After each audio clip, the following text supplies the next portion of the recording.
Buen día, mi nombre es Juliana Romero y esta es mi presentación acerca del análisis técnico del terremoto de Ecuador del 16 de abril del 2016. Inicialmente vamos a hablar un poco de las características técnicas del terremoto.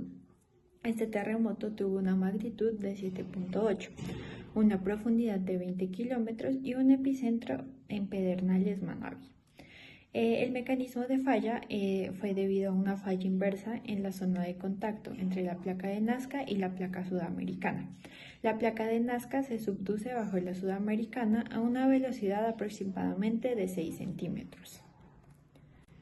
En tanto a las zonas afectadas y la distribución del impacto, se distribuye entre Manabí, siendo la más afectada, hasta Santa Elena, siendo la más leve.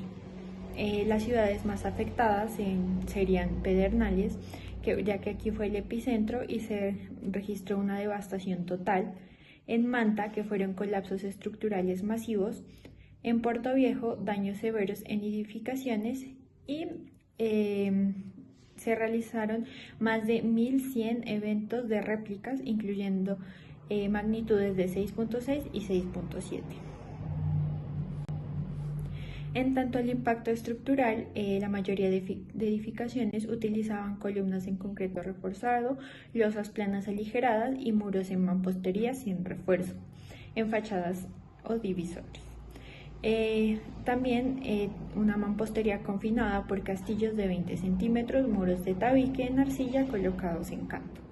Debido a esto se identificaron varios mecanismos de falla, en este caso primero con el efecto de piso débil, que fue debido a la concentración de deformaciones en planta baja o en piso intermedio.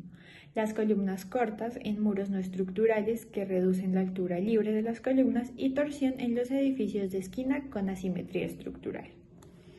En tanto en los casos de colapso tenemos algunos ejemplos, que fue por ejemplo en el Centro Médico del Pacífico, que tenía 9 niveles, fue un colapso en pisos intermedios y una inclinación severa. El Banco Comercial de Manabí, que fue un colapso parcial de 3 niveles frontales.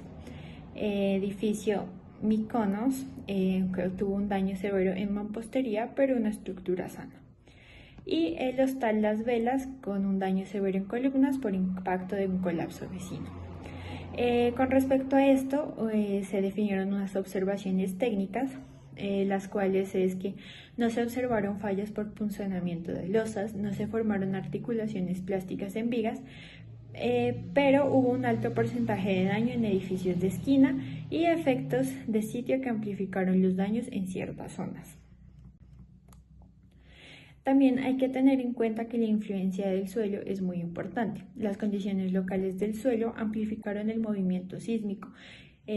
Habían depósitos aluviales blandos que generaron amplificaciones de hasta 2 o 3 veces respecto al de roca.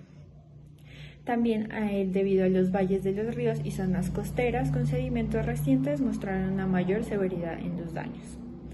En tanto la resonancia del suelo estructura, cuando debido al periodo predominante del suelo, los suelos blandos afectaron los edificios de 3 a 8 pisos, las coincidencias de las frecuencias, todo esto debido a la resonancia suelo-estructura, y se debe tener en cuenta la microsonificación sísmica. En tanto las lecciones e impactos, el terremoto del 2016 demostró que un sismo bien diseñado no solo resiste cargas, sino que debe garantizar la vida útil y permitir una evacuación segura. Este evento del 2016 contribuyó a la revisión de estándares en las normas de América Latina. Esto reforzando la importancia del diseño por desempeño y la capacidad de deformación de estructuras. Nos dejó también como lecciones claves, que es el confinamiento efectivo y hacerlo a través de estribos cerrados y densos en zonas de críticas tanto de vigas y columnas. Evitar las discontinuidades de rigidez y la supervisión rigurosa y control de materiales. En conclusión, nosotros debemos tener en cuenta que el diseño sísmico debe ser adecuado. Es muy importante implementar normativas sísmicas actualizadas para garantizar la calidad y la ejecución de proyectos. La resiliencia urbana, ya que es la necesidad de fortalecer la planificación urbana, considerando riesgos sísmicos y capacidades de respuesta. Hay que tener en cuenta el control estricto de calidad de construcción y supervisión técnica de los materiales. Y la geoeducación para promover la educación sobre los riesgos geológicos y crear geoparques para reducir una vulnerabilidad social. Muchas gracias.